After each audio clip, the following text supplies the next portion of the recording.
Oi, gente. Eu vou contar uma coisa pra vocês.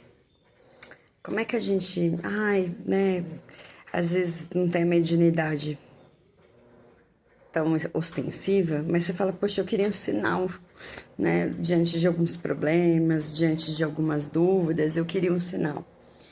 E eu vim compartilhar com vocês uma coisa que aconteceu, que vai fazer um ano, em junho, desse fato que aconteceu.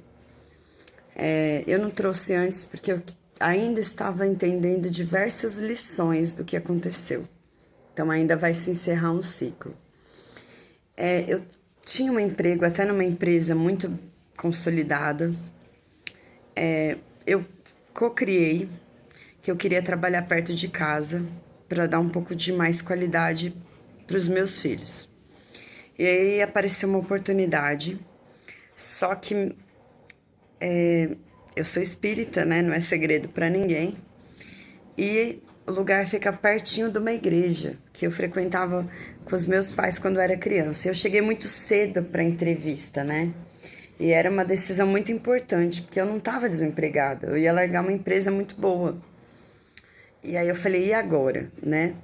E aí eu tive alguns sinais. Foram várias etapas.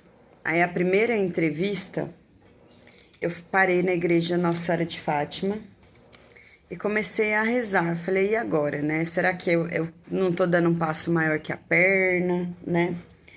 E aí eu falei, me dá um sinal.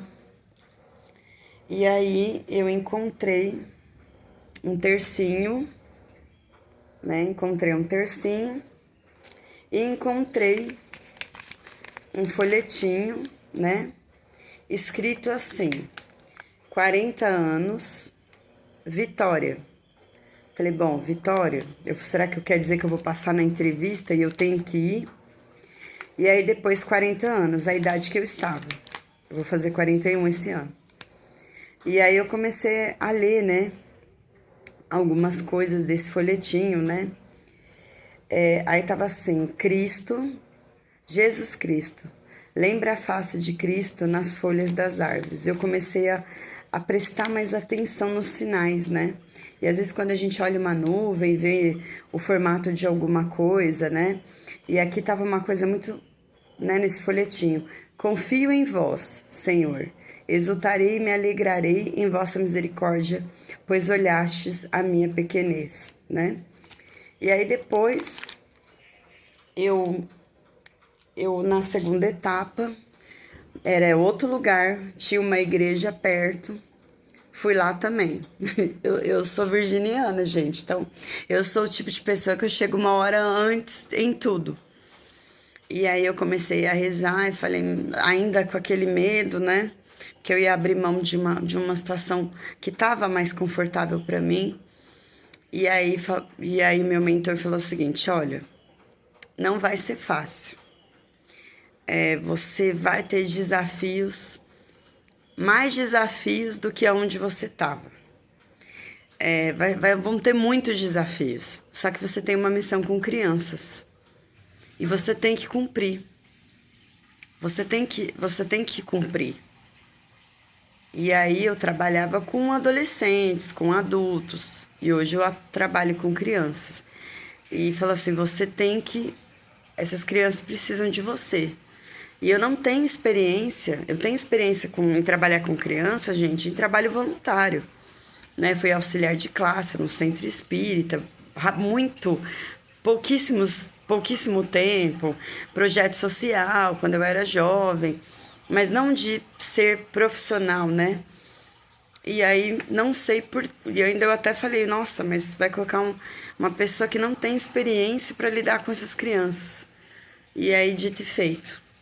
Né? E até me disseram, olha, entre um ano, depois eu conto para vocês se essa profecia se cumpriu, mas até agora alguns sinais que me relataram estão se cumprindo. E falaram, você vai ficar no máximo um ano.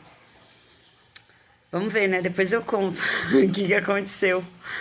Mas, e falou, vai ser muito difícil, vai ser mais desafiador do que você pensa. Mas para a sua evolução vai ser muito necessário. E você tem uma missão. Você sabe que você tem essa missão.